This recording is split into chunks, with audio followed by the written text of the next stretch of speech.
describes how the automotive and petroleum industries have encouraged oil dependence in his new book, Internal Combustion. He spoke about it recently at a meeting of the American Jewish Committee's Institute for Analysis of Global Security in Washington. This is just over an hour.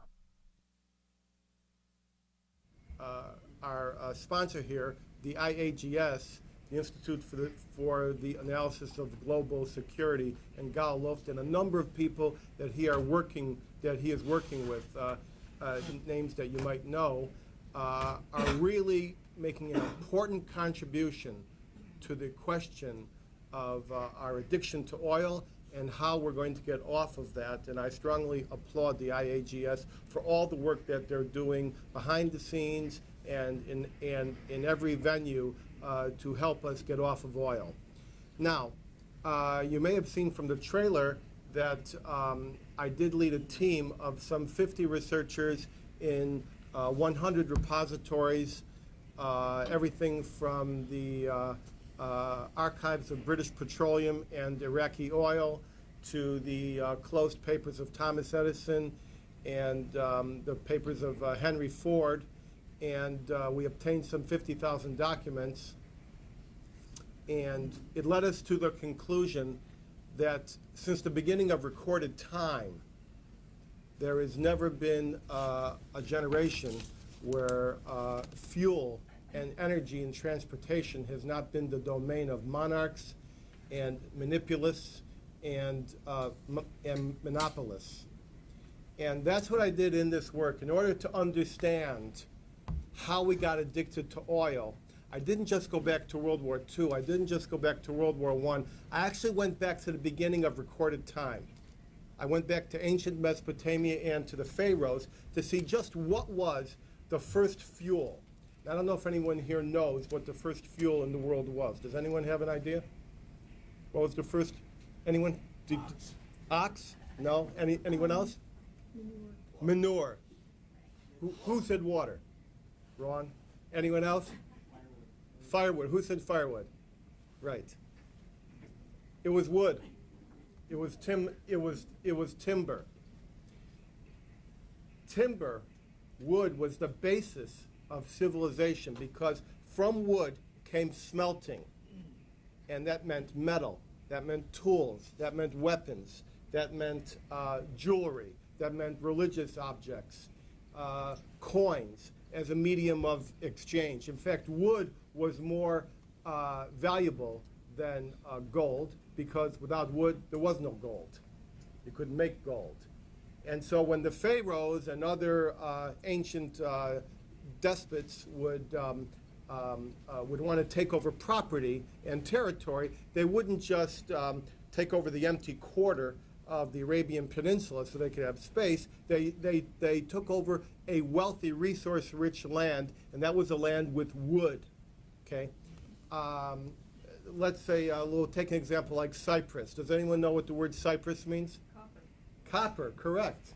That's right. And the reason it's called Cyprus was called copper was because although it's basically denuded from wood now, it once was rich in forest lands, and it was used to provide timber for smelting of copper. In fact, I have some of those ancient purchase orders. Letters to the king, from letters of Amarna and others talking about the delay in providing timber. So it's important to understand that when a slave died, he was just replaced with another slave. But when a tree was cut down, that was 20 to 30 years waiting for that tree to return. And that meant that there was always more and more land to conquer. All right, let's bring this forward to the medieval times of England, okay? And everybody here has heard of Robin Hood, right? But does anyone in this room, with all the educated people we have here, know why Robin Hood was hiding in the forest? Anyone know? Wood. What about, well, wood? That was a guess, right? That was a good guess. That's right, wood. It was illegal to use wood in medieval England. The king owned all the wood. And very few people in the United States know that there was, in addition to the common law, there was something called the forest law. And the penalty for peasants to use wood to cook or to build furniture or tools was execution. And even after the Magna Carta, when they became more humane, the penalty became blinding and castration. So wood was very important in medieval times. And eventually, as the navies were built, as more carriages were built, as more wood was used, as more construction occurred, there became a timber shortage. And that was the world's first fuel shortage. It was the timber shortage in England when it became even more impossible to use wood. And so they went to a substitute fuel. Does anyone know what that was? Coal. Who said coal? Who else said coal? You're both right. It was coal. Some people in a certain area also had peat, but peat was just en route to become coal, just needed a few extra million years. But coal was, of course, very, very stinky, very, very polluting, and very, very environmentally destructive. And what's important to understand is that there arose from coal a complete do you have a note for me? C-SPAN needs you to sit in front of the microphone, please. And turn it on. We're okay now? Thank you.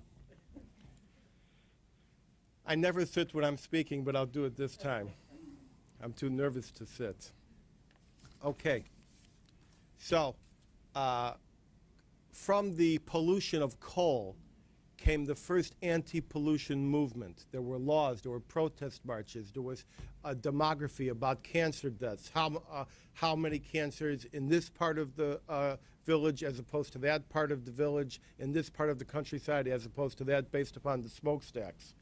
And this is important for us to know, because if someone were to tell you that this whole anti-pollution, environmental green movement started after the Vietnam War, the truth is it started in the 1600s, and it's never died yet, so we need to understand that.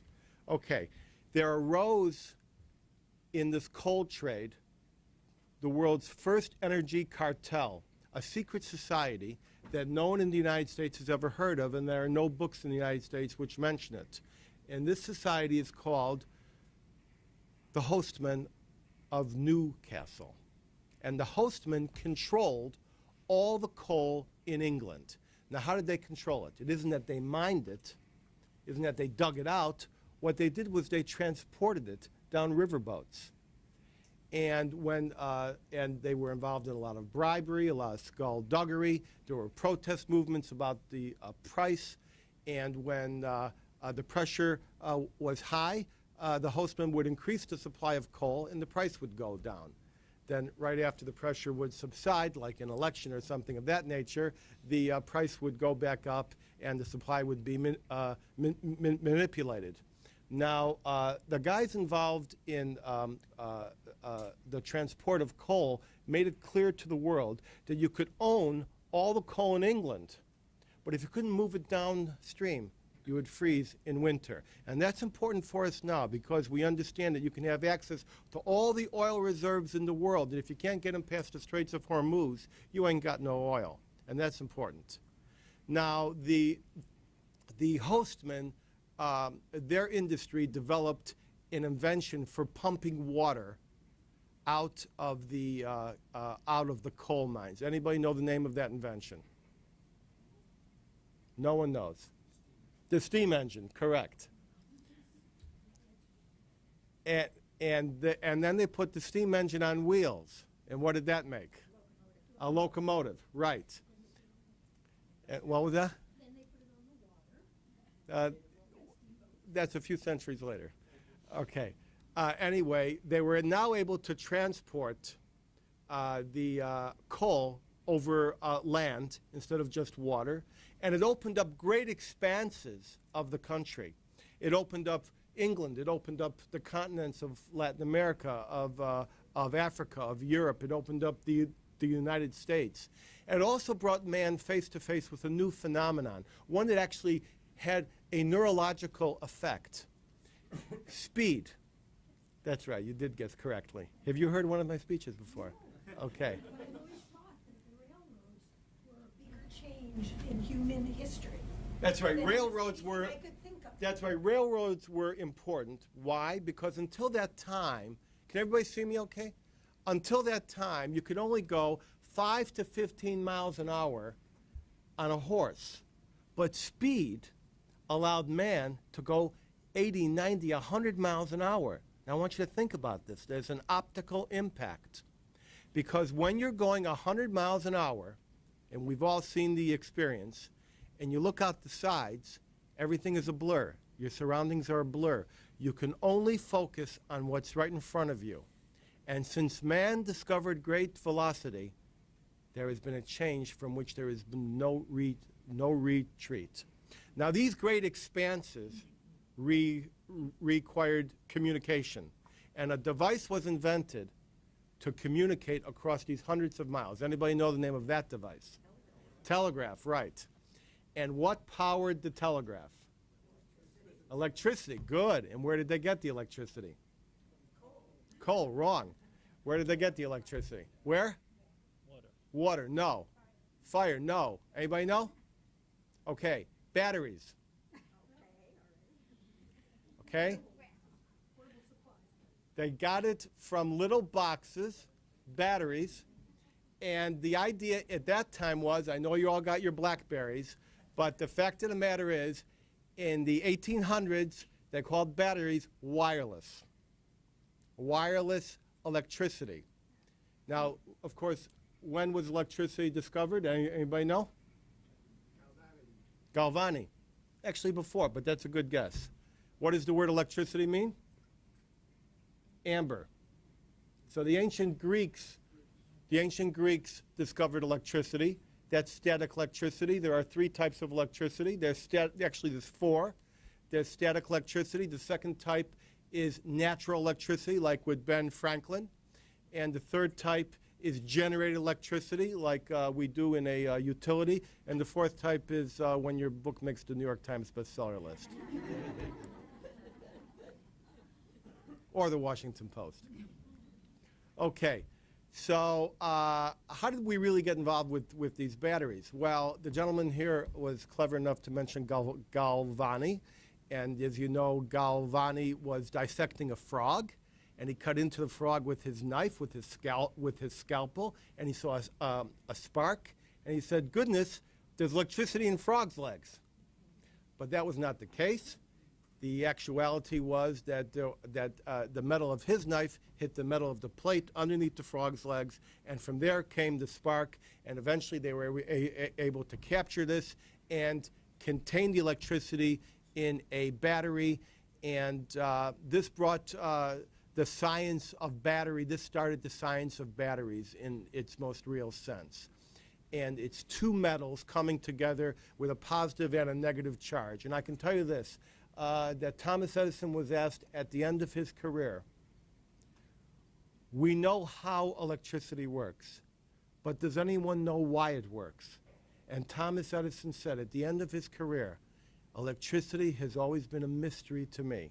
And that's important to understand, because there's no one on Earth who knows why these subatomic particles interact the way they do.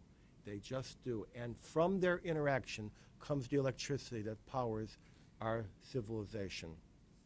So we've got batteries, and they're able to put these batteries together, and this was high tech at the time. All right, so it's high tech. That means big corporations. That means stock swindles. That means bank fraud. That means criminal collusion. And all the batteries at the end of the 1800s were renowned for being criminal enterprises. And it was common to call, as many people called batteries thievery, as people today call software vaporware, if you know what that means. The software just often doesn't work. Eventually, the batteries did work enough to be placed on horseless carriages. And early on, the land speed record for a mile a minute was set with an electric car. Now, who knows when that occurred? Mile a minute, land speed record. Anybody know? 19 what? 1905 or 7? No. Anybody else got a guess? 18 what? Oh, you're just guessing. That's a good guess. Yeah, it's 1899 outside of Paris. All right? That was the so-called Red Devil. And he set the land speed record of a mile a minute. Now, it's important to understand that at that time in the 1890s, almost all the cars were electric cars. Now, I know you've seen this movie about electric cars in the last couple of decades, but in truth, in the early part of the 20th century, all the cars were electric. So how did we get to internal combustion? Okay. After the American Civil War, there was an extraordinary number of trusts, monopolies, corporate collusion. There was a copper monopoly, there was a rubber monopoly, there was an oil monopoly, and believe it or not, there was a bicycle monopoly. And there was one guy in Hartford, Connecticut, Colonel Pope, who controlled all the bicycles in the United States, who could buy them, who could sell them, who could make them. And he did this through patent litigation. I don't know if any of you has ever known a patent attorney or dated one or been married to one, but patent litigation has been a big problem in this industry. And so if anyone tried to make a bicycle without his license or permission, he would sue them. Well, the bicycle monopoly of Colonel Pope in Hartford, Connecticut, the Columbia Bicycle Company, got together with the battery monopoly. There was a battery monopoly, and the successor to this battery monopoly is now today Xi Technologies, the same company that makes the little batteries that goes into your flashlight. The battery monopoly got together with the bicycle monopoly to create the electric vehicle monopoly, specifically the electric vehicle company. And the electric vehicle company in 1899 was determined to set up electric vehicle services all across the United States. They had electric taxi fleets in New York, in Chicago, in Boston, all up and down the East Coast. And they had a whole plethora of electrical inventions and developments at that time. Well, in the early part of this century, there were a bunch of guys who thought that the electric car was a girly car. Why? Because it was clean. It was just a push button. It didn't smoke. It didn't stink. And stink is important. Stink is important because all the transportation at that time was stinky. Now think about this for a second. How did anybody used to get around in 1900? Horses. Manure, correct. And there was a lot of horse manure in this country. There were 20 million horses in the United States. They were doing all the mill work, all the transportation, all the deliveries. The manure was everywhere. The horses were dropping dead on the street every day. They had to be carted back. Every time it rained, the cobblestones would run the manure like in rivers. Have fun walking across the street in that. And it was a source of malaria. Tie that to the fact that the railroads were spewing off cinders and smoke and soot throughout the domains of the railroad routes. And so the clean electric car was absolutely welcomed. But the internal combustion machine, developed by names that you would know now, Cadillac, Leland, Olds, etc., this was a rumble car. This was a smoky car. It was a faster car. It had greater range because nothing beats gasoline for compactness and the amount of energy you can pull out of it. And they also thought it was important because it took a nice hand crank. It took a man to make. And they used to say that the electric car was a lady's car and the internal combustion machine was a man's car. So the electric vehicle monopoly bought a worthless patent called the Selden patent. And they told the guys making the internal combustion machines, we're not going to let you make cars unless you get a license from us and pay us tribute. These were all-American guys. They were building these internal combustion machines in their backyards and in their garages and in their stables, one at a time. They were very expensive. They were custom-crafted leather. They were built for aristocrats and for presidents of banks and universities. And they said, we're going to fight you. And so litigation ensued. And after a number of years, the internal combustion machine industry got together with the electric vehicle monopoly to make a super cartel to control all the bicycles, the batteries, the electric vehicles, and the internal combustion machines. And they jointly decided to abandon the clean electric vehicles, the technology that they possessed, in favor of the internal combustion machine.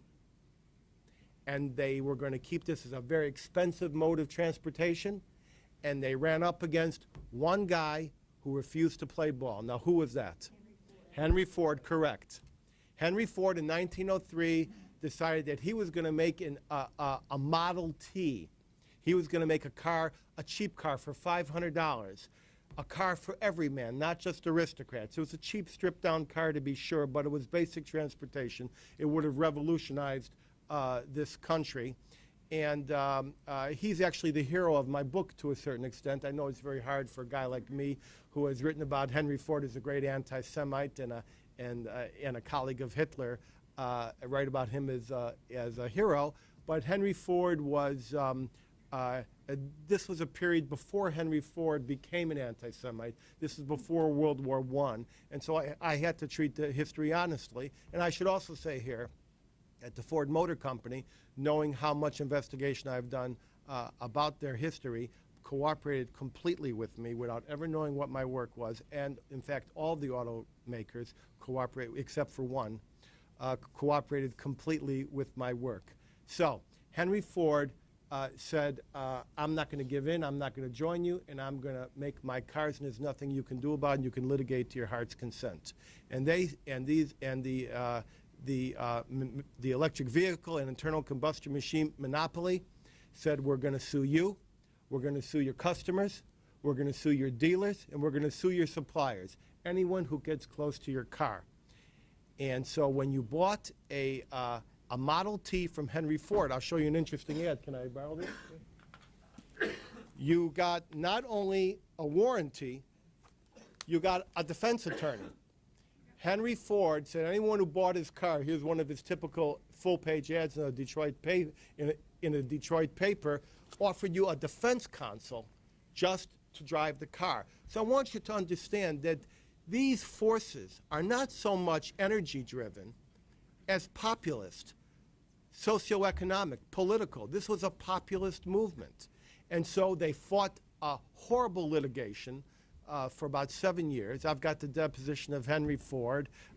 The file's about this long. And in 1911, Ford prevailed. The Selden patent, which was used to litigate frivolously, was struck down. And Henry Ford was allowed to sell his car to everybody. The Model T proliferated. Model Ts were going all over the United States.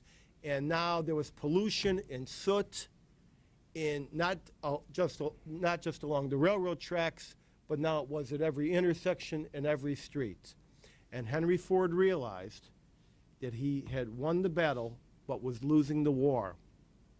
And so he and Thomas Edison got together to undertake a secret project, which has never been written about in the United States. I know there are many biographies and books on Edison, Ford. You will not find this in any of them. To return this country to electric vehicles. This is 1912. And they put millions of dollars into this project to develop electric batteries that would be home generated. They would be generated by wind turbines in your backyard or a kerosene generator in your basement. And this is going to revolutionize the country. Well, something strange occurred. The forces of internal combustion, the companies that opposed this, were all lobbying against Ford and Edison, asking them not to do this. It was going to obsolete the internal combustion machine. There were no gas stations at the time, and there was a complete infrastructure for swapping out batteries. You merely roll the battery over a pit. They would take your battery out, swap it out for a fresh one. It would take 40 to 70 seconds, and you could go on your way. General Electric had developed a device called the Electrant. It looks like a parking meter, but in fact, it was supposed to be everywhere along the road for the purpose of you would shop, you would park, you plug your car in, it gets recharged. We don't need to reinvent the wheel, ladies and gentlemen. We just need to excavate it from where it was buried 100 years ago. So a funny thing happened. All these advanced batteries in Orange, New Jersey are in perfect working order when they get shipped to Detroit. They get to Detroit, they don't work. He ships more. They get to Detroit, the engineering tests show that they've been tampered with, they're false, and he's complaining someone is tampering with these batteries, someone is falsifying the engineering reports, and eventually the project dragged on so long trying to get these batteries to work, it was subsumed. When Edison said he would develop a battery that would be tamper-proof, overnight, his entire compound of numerous buildings and labs burnt down in a mysterious fire, also not written about in any of the books on Edison. And the ironic thing is that all of his rooms were fireproof, and he had a fire brigade on premises. They never explained the fire, and they were confused because all of the really flammable materials like kerosene and alcohol and turpentine never caught fire. And then came World War I, and that was the beginning of the end of clean electric in this country. Now, that's the end of the story of electric in automobiles, but it's not the end of our story of our addiction to oil, because many of you might remember that this country had electric trolleys. Many of you remember trolleys. Anyone here ever ridden a trolley? Okay. Where was your trolley? And where was yours? Let's see. Well, there was some in New York, too. New York, and yours? Boston. Boston, very good. And yours? Montreal. Montreal, very good. Okay, so trolleys were a beloved form of transportation in this country. They were clean, they were electric. There were 15 million passenger boardings of trolleys in the 20s, okay? And these trolleys, meet me in St. Louis, they had Songsbaum, they were hop-on, they were hop-off. Every city had a trolley, every town had a trolley. These trolleys were owned by corrupt businessmen who ran the electric utilities. And these corrupt businessmen who ran the electric utilities ran afoul of the FDR administration and the New Deal. And there came a law in 1935, a Reform Act, called PUCA, P-U-H-C-A, very aptly named. That's the Public Utility Holding Company Act. And this act required all the utilities to divest themselves of their electric trolleys. So what the utilities did was they began to manipulate the value of these trolleys, began to stop the repairs, deflate the value, and along come 5 guys, 5 uneducated bus drivers, the Fitzgerald boys from Minnesota. And these bus drivers suddenly have millions of dollars in their pocket. They buy up the trolley lines, they immediately pull up the rails, they pave them over, they either get rid of, sell off, or burn the trolleys in public bonfires, and they replace them with diesel and gasoline burning motor buses. And this went on city after city. It started in little Galesburg, Illinois, moved to Beaumont, Texas. Eventually it got Baltimore, Tampa, the cities of the West Coast. And finally, the FBI began looking into the mysterious company, the secretive company called National City Lines. And National City Lines, which owned all of these trolleys in some 40 cities, National City Lines it turns out, according to the FBI investigation, was secretly being funded by General Motors in a criminal conspiracy along with Phillips Petroleum, Standard Oil, Mack Truck, and Firestone. And the criminal conspiracy, which has now been confirmed by 3 branches of government in the United States, the judiciary, the legislative, and the executive. The criminal conspiracy involved buying stock, preferred stock, on condition of tearing up these trolley lines and replacing them with gasoline guzzling and petroleum-using motor buses. And these buses were stinky, they were belchy, they were smoky, they were unpopular, and eventually General Motors and its co-conspirators and its executives were prosecuted for a criminal conspiracy to subvert and undermine through monopolistic practices the trolleys in some 40 cities. They were found guilty, and the corporation was fined for this work. Guess 40 cities down, and they had hundreds more targeted. You may have seen me on PBS recently. I had the hit list of all the cities that they wanted to get. Anybody can guess what General Motors was fined for undermining transportation in 40 cities? 40,000. Do I hear another number? $5,000. And their executives, who were also found guilty, guess what they were fined? Anybody want to guess?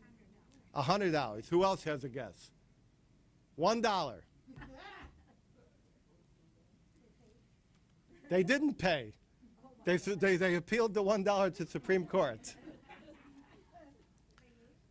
They lost.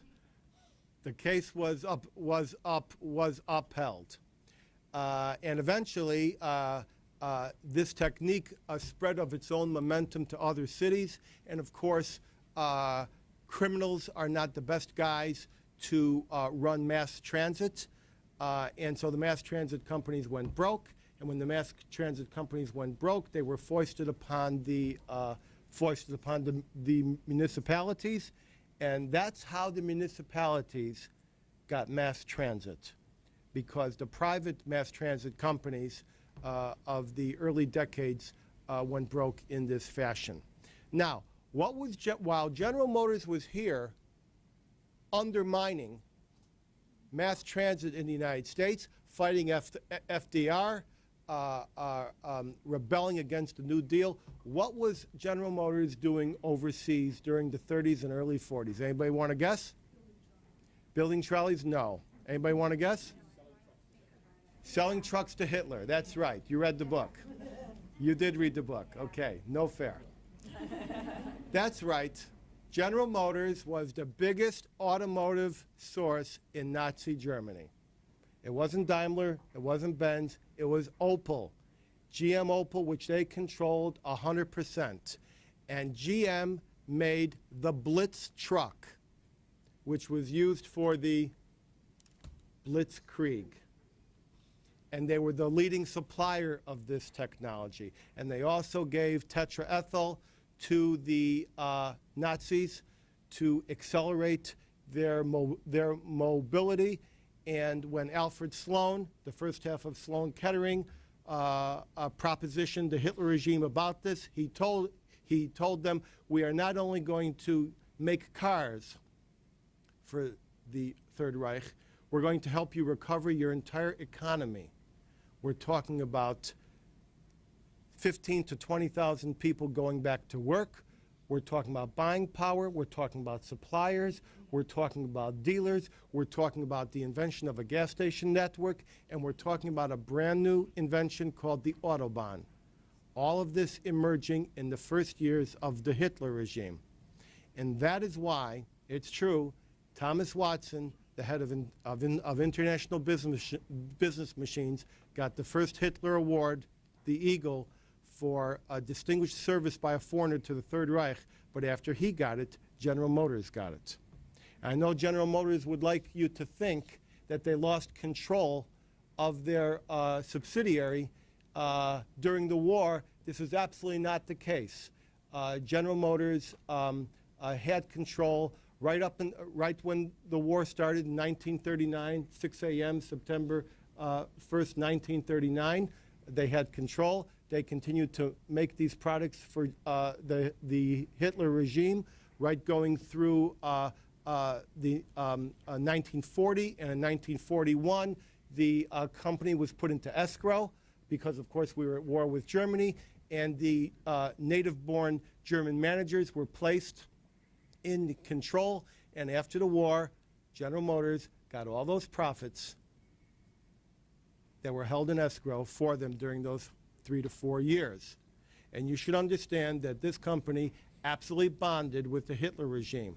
What I'm talking about is patrician pictures of Adolf Hitler on the GM cover.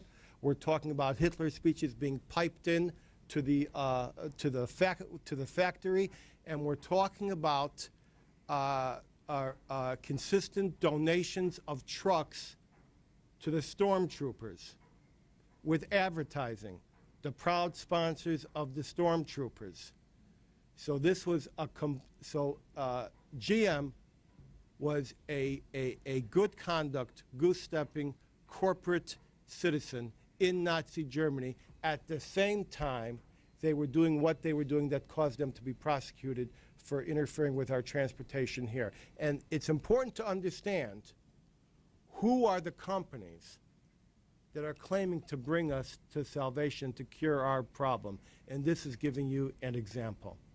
So you know the rest of the story, that the Americans won the war, and GM was very important to that war. And in fact, the guy in charge of the Nazi subsidiary, Mooney, was one of the key officials who was placed in charge of the war effort for the United States. So General Motors had coming and going on both sides of the Atlantic. And so now we want to ask, we have an oil addiction. I'm bringing you up to the present tense. I knew I would bring you up from the pharaohs to the present tense, and here I'm doing it. This addiction is killing us. It's killing our environment. Cigarette by cigarette, mile by mile, it is like cigarette by cigarette. We are unfreezing the ice. We are warming the earth, fossil fuels, and once you unfreeze this ice, you cannot refreeze it. It is killing our lungs, mile by mile. There are microfine particles.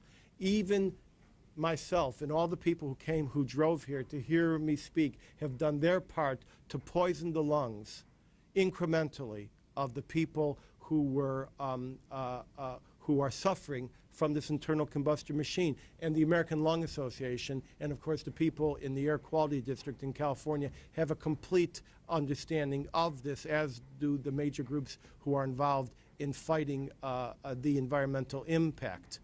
We're killing our treasury, our pocketbook. We're killing our pocketbook.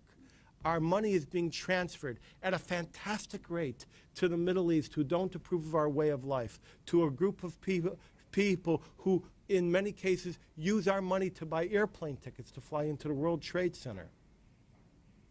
And we are hurting our very way of life. Now, how do we get off? Okay. First of all, there are solutions right now. There are bridge technologies. We can do things this week, and there are things we can do later. Let's first talk about the CNG car from Honda.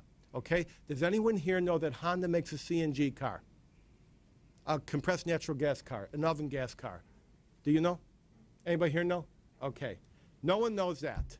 Does anybody know that a gal in Georgia stood her boyfriend up at the chapel and took a Greyhound bus to Vegas and left him waiting there? Do you all know about her?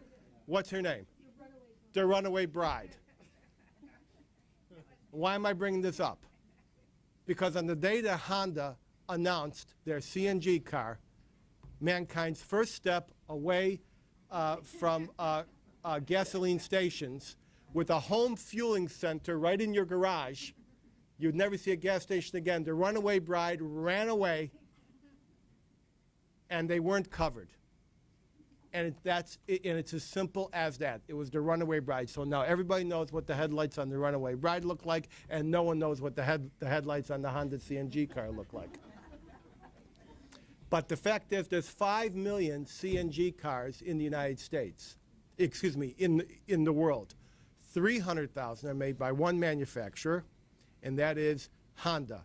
And of course, there's a home refueling center that can be purchased. And so if you have a fleet or you have a home usage, you can get off at gas stations altogether. This is not a permanent solution because, as you well know, CNG is a fossil fuel. It's bad for the environment.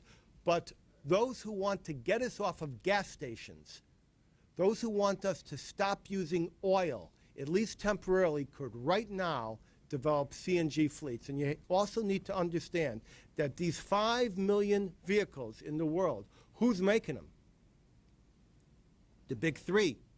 They're being made for countries outside of the United States, but not in the United States. Okay, so there's the Honda CNG car. But what's more important than that is the real step. And the real step is going to be plug-in electric. It's going to be truly flexible fuel cars that can burn everything from biodiesel, which is just anything from French fry oil to waste oils, to methanol, to sugarcane ethanol, to cellulosic, which is, of course, very important. And of course, that brings up the question of corn ethanol. Now, does anyone in this room think that corn ethanol is a good idea for this country? Anyone raise your hand? Nobody here. Okay, you do. Okay, and you do. Unfortunately, corn ethanol takes about a gallon to a gallon and a quarter, depending upon the study, of oil and petroleum products to create a single gallon of ethanol. Gallon to a gallon and a quarter. And the refineries are being built at such an extraordinary rate, they must burn hundreds of tons of coal. So when they say yellow is green, they really mean it's green for big corn and for big oil. Now, why do I say big oil? Well, that's because for every gallon of corn ethanol that's used in this country, the government pays a 51-cent support subvention to the oil companies. That's your tax money. So it's a gallon of corn ethanol, and 51 cents goes right to the oil companies. Now, not all ethanol is the same. And there's some very good ethanol, including cellulosic and sugarcane. And sugarcane ethanol, you might have heard about it, comes from Brazil at the current time. And it is 8 times more efficient to make and use sugarcane ethanol. It can be used as an E100, which means it doesn't need oil. And it's generally made without burning coal with a environmentally green byproduct called bagasse. And this, which comes from our own hemisphere, is blocked from this country by a 54-cent per gallon penalty tax. Now, they say they want us off of oil.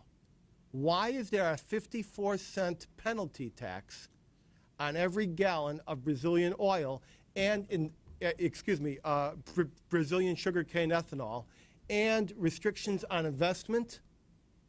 And just think of the rejuvenation of the Caribbean economies if they could run sugarcane ethanol supply houses there, and they could be exporters. And this 54-cent penalty tax on Brazilian sugarcane ethanol, which must be lifted immediately, is not the Bush White House. This is Congress. So when you see your congressman, grab him by the neck and just say, why did you vote, if you did vote, for a 54-cent penalty tax per gallon on Brazilian sugarcane ethanol? And that brings me, in addition to the many other opportunities for alt transportation, to hydrogen. And I think that hydrogen is very much an end game, the final answer to our quest. Now remember, a hydrogen car is just an electric car. Now, how far off is a hydrogen car? There's two types of hydrogen cars. There's the ICE, that means an internal combustion engine. The first hydrogen car was a bus developed in the 30s in Australia. The first hydrogen vehicle in the United States was a tractor developed by Alice Chambers in 1953. And then a few years later, General Motors had a van. And right now, hydrogen is considered to be a great hope for solving our energy crisis.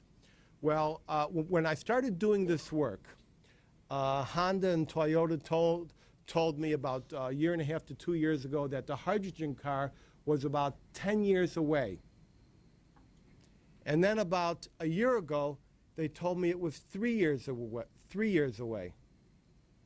And just a couple weeks ago, I find out that BMW is going to start manufacturing hybrid hydrogen cars called the Hydrogen 7. I'm told it's a very luxurious vehicle. It's going to start producing that in December, and they're going to start deploying this fleet in spring. And then in the fall of next year of 2007, GM is going to bring out the sequel car, and they're going to start ramping up for mass production for hydrogen for the Chinese hydrogen economy. And Honda may be the end game of all.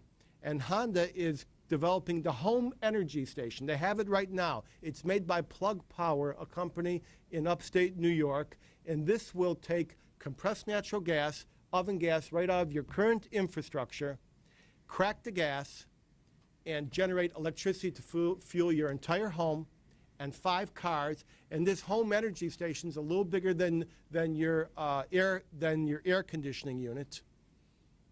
And this is about 3 years away, perhaps two years away. Now, it's important to understand that we can do this. Because although you've heard me talking about a lot of corrupt and collusive corporations, the unindicted co-conspirator in this whole crisis is the public and public policy. Nobody took a gun to anybody's head and asked them to drive a Hummer or a Navigator or an Escalade. But I must ask you, friends, do we really want to dig a hole in the Arabian desert and pull some black gunk out of it and drag it over the dead bodies of Americans so we can power lawnmowers? Why are lawnmowers burning petroleum? Why are people dying for lawnmowers? You want to go down the street to 7-Eleven and pick up a gallon of milk? That's a very expensive gallon of milk. There's no price that you can put at it. And you must remember, as the people who are sitting around this table know, the cost at the pump is merely the final cost. The true cost of oil is the externalized cost, the full cost, the cost of the military, the cost of the environment, the cost of the State Department, the cost to our lives, the petropolitical cost. Do not discount the petropolitical cost. And no one knows what's going to happen on a moment's notice when the oil can be cut off because of a hurricane in the Gulf or a hurricane in the Middle East. And that is why I have come upon the way we're really going to get off of oil. And it's not because people like you and me can feel good about each other and buy a hydrogen or a methanol or a plug-in electric car. The answer will be in fleets. And that's why me alone launched, with no one's permission, the Green Fleet Initiative. There will be no mass production without mass purchasing. Now, how do we get mass purchasing? Krispy Kreme, 4,500 vehicles. Federal Express, 44,000. United Parcel Service, 88,000. United States government, 600,000 vehicles. The post office says, I want my delivery truck to look square and ugly with the door open and the drivers and the wheel on the wrong side. They will get it. And so what I'm asking everyone to do is to understand that more important than your vote and more important than your letter to the editor is the fax machine. Because the companies that have the power to supply these alternative cars, I do not mean the hybrid cars, which will merely extend our addiction to oil by lengthening out the supply. I mean the non-petroleum burning vehicles. They need the marketplace. Government regulation is not the answer. The answer is that fleets, fleet managers, organizations, county governments, federal governments, universities, everyone who controls a fleet, adopt a purchasing hierarchy where you say, we will purchase the first reasonably cost, properly running hydrogen machine, plug-in electric, methanol, Brazilian sugarcane ethanol, biodiesel, non-petroleum burning car. And then the car companies will bite each other in the butt to be the first one to sell you thousands of cars, not one or two at a time, but thousands of cars. Remember the scale. Please remember the scale. There's 232, maybe 240 million vehicles on the street. That is not going to be replaced one at a time. That's going to have to be replaced by a Manhattan Project. And how much was the Manhattan Project? $25 billion in today's money. And how much was the Hong Kong airport? $20 billion. And how much did ExxonMobil make in profits in 1 quarter? And how much money a week are we spending in Iraq? How many billions a week in Iraq? And so I want you to understand that we've heard a lot of exaggeration, distortion, lies, manipulation from the media, from the government, from big business. But I'm telling you, it can be done if we can understand the history, how we became addicted, what's happening to us because we are addicted, and how we can kick that addiction a little bit now and better later on. Do what we can today and improve the situation tomorrow. All of my books, IBM and the Holocaust, War Against the Weak, Eugenics, whatever I've written about, have explored a terrible past so that we could salvage a precious future. And I've written this book to explore a terrible future so that we can salvage our precious past. Thank you very much, ladies and gentlemen, and I'll take any questions that you have. Thank you.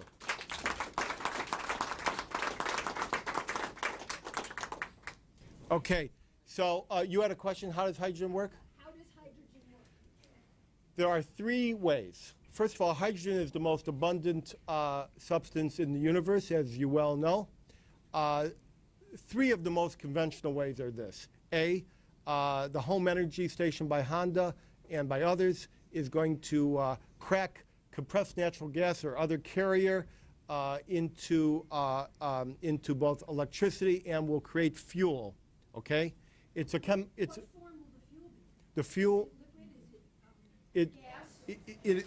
It is going to be gas, and it's going to fuel a fuel cell, not internal combustion machine. That fuel cell is going to generate electricity.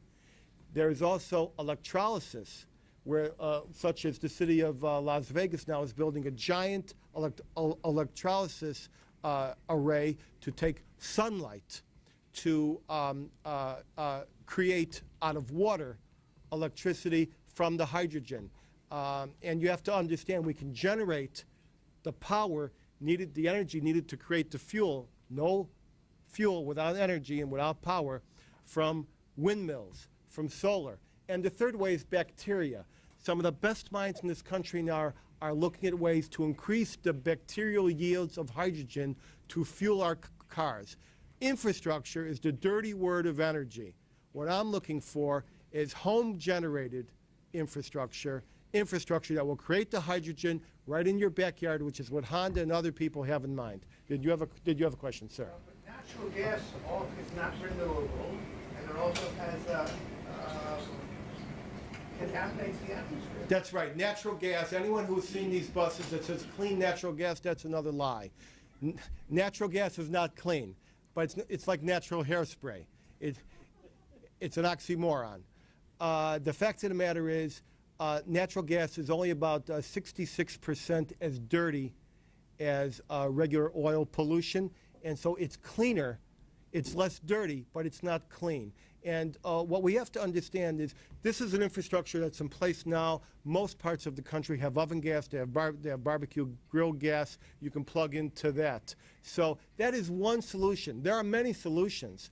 Certainly, the southern tier of the United States could run off Brazilian sugarcane ethanol, as long as you understand that there ain't enough sugarcane ethanol in this planet, on this planet to run the U.S. fleet. There are many ways, and we should think that there are different ways, not one fuel for all sources of transportation. The point is, I'd like to have an immediate solution today as a bridge technology. CNG to me is a bridge technology, and then speed up and do the better technology as we go along. All technology must evolve. Did you have a question? Yes, two questions. First, is there a website for your Green Fleet initiative? And second, you mentioned the 54-cent penalty for the importing Brazilian sugar, ethanol. And what role does the sugar lobby in the U.S. play in that penalty, having the penalty enacted? Well, there is a website not for the Green Fleet initiative, but for my book, internalcombustionbook.com. And there are some articles that I've written around for various newspapers around the country on the Green Fleet initiative, which I invented, which I have no one's permission to do, but which I'm doing all over the United States. And I would encourage anyone who knows a fleet manager or who has dated a fleet manager or can find a fleet manager to shake this guy by the head and ask him to please buy alternative fuel vehicles. What was your second question? The role of the sugar lobby in enacting the 54-cent penalty. Lobbies are important because the country wants this to happen now. There's no one in this country who wants Brazilian sugarcane ethanol to be excluded as an alternative. There's no one in this country who wants the oil companies to get an $8 billion government subsidy to have a motivation to dig for oil. There's no one in this country who wants sugarcane ethanol to provide a 51-cent per gallon bonus. This is like really giving green stamps to your drug dealer. And the lobbies are working day and night. It's your problem day and night, but who's really working on it day and night? And I will tell you this, trust your instincts before you trust a lobbyist on this question. May I have a question from you? What about nuclear power? The environmentalists basically put an end to the building of new nuclear power plants. Now, it's not the be-all and end-all of anything, but it is a hell of a lot cleaner. Europe, there are huge nuclear plants that provide most of the energy there, and they don't provide, they don't do... The question was a good one. It's nuclear power, because I want people to understand. And how much more time do I have before we have to go for the signing? What time? 1:53. 1:53. We got 7 minutes. Okay. Transportation is only 63% of our energy usage. There is a question, how do you generate electricity? There's enough wind in North Dakota to provide 40% of America's energy needs. Texas is just behind them. 4 states alone can generate enough electricity to each cover 40% of our electrical needs. Solar, nanosolar, bacterial, there's lots of ways to generate. What is a nuclear reactor? How does a nuclear reactor work? Does anyone in this room know how a nuclear reactor generates electricity? It's a water boiler. It's a multi-billion-dollar, decade-long effort to make a water boiler. It's the most elaborate, expensive water boiling device since cavemen. And it's just to turn a turbine to make electricity. And instead of doing that over 10 years, why not get our wind infrastructure in place? Why not get nano-solar in place? Why not get solar in place? And I'm not talking about these large solar panels. I'm talking about nano-solar. I'm talking about rollout solar. And I'm talking about all the many alternatives that we have besides taking 10 years. Folks, we don't have 10 years. We don't have 10 years. I hope we have 10 months. because the moment when the hurricane will come, either from the Gulf or from the Middle East, will come in a twinkle of an eye and not at a time of your choosing. Next question. Sir, here. How are you going to fuel airplane? How to fuel the airplane? That's a good question. There is right now a development by Boeing in Spain to run airplanes off of hydrogen fuel. I don't know enough about it, and this has been a many-year process, and more of that needs to be done because the airplanes are creating a great deal of pollution and a great deal of the cost of our transportation sector. I'll take a question from you, ma'am. How do you get the green fleet momentum going when the short-term cost has to be so great? All right. Forget about that short-term cost, because the real price of a gallon of gas could be between $15 and $50 a gallon, depending upon the way you look at it. What's going to happen if we go back to the oil shock? What's going to happen if we go back to lines? I mean, we had an oil shock in this country. The Arabs cut off the oil, and Brazil got busy, and now they're 100% energy efficient. And what did GM and Ford give us? They gave us the Navigator, the Escalade, and the Hummer. And so you must look at, when someone says to you, there's no oil, how you get to work? How do you get to the kidney dialysis center? How do you pick up your child? Cost is going to be a very different issue. What I'm trying to do is trying to get people to solve the crisis before the crisis comes to them. Was there one more question? A question from Gal. First of all, thank you, Edwin, for a fascinating presentation. I thought about natural gas, and I think, how do you reconcile the need to move out of the Middle East and from dictators and so forth when the #1 owner of natural gas in the world is Mr. Putin, and the second largest owner is Mr. Ahmadinejad? And between the two of them, they own more than half of the world's reserves of natural gas. So is that a good idea to shift from oil owned by corrupt, ruthless dictators to another form of energy that is owned by just as bad dictatorship? That's a great question put very well by an expert. And the answer is, not only is clean natural gas not clean, it's also not a great idea. But it's a very, very bad, good temporary move. It's a compromise move. I've called it a bridge technology because you can do it today. And because we do have sources of natural gas in the United States, there's a ton of it under Texas. And everything that Gal says is absolutely correct. But what's important to me right now is petropolitical, is getting off the gas station, getting off the oil supply, and moving very, very, very quickly. I'm not talking about years and decades. I'm talking about months and years to another source of energy, and that will not be compressed natural gas. That'll be biodiesel, that'll be methanol, that'll be plug-in electric, Brazilian sugarcane, that'll be hydrogen. Hydrogen is what I'm betting our future on. I'll take just one more question from the back. Is sugarcane ethanol polluting? What's the environmental impact of sugarcane? Sugarcane ethanol in its production, we have to be realistic about this and look on many levels. Sugarcane ethanol in its production is non-polluting because it uses a green byproduct called bagasse in the refinement. It doesn't have to dig and truck hundreds of tons a day of coal and ship them across the country. But the fact is, you must remember that if a non-polluting car, a perfect zero-emission car, is manufactured by a polluting factory, you have another level of pollution to think about. We can only tackle these things in different ways. But the answer is, I think Gal will agree, that sugarcane ethanol out of the tailpipe is fundamentally non-polluting. Thank you very much, ladies and gentlemen. If anyone wants a book, I'll be out there. Well done. Edwin Black is the author of 6 books, including IBM and the Holocaust and Banking on Baghdad. For more information on his latest work, visit internalcombustionbook.com.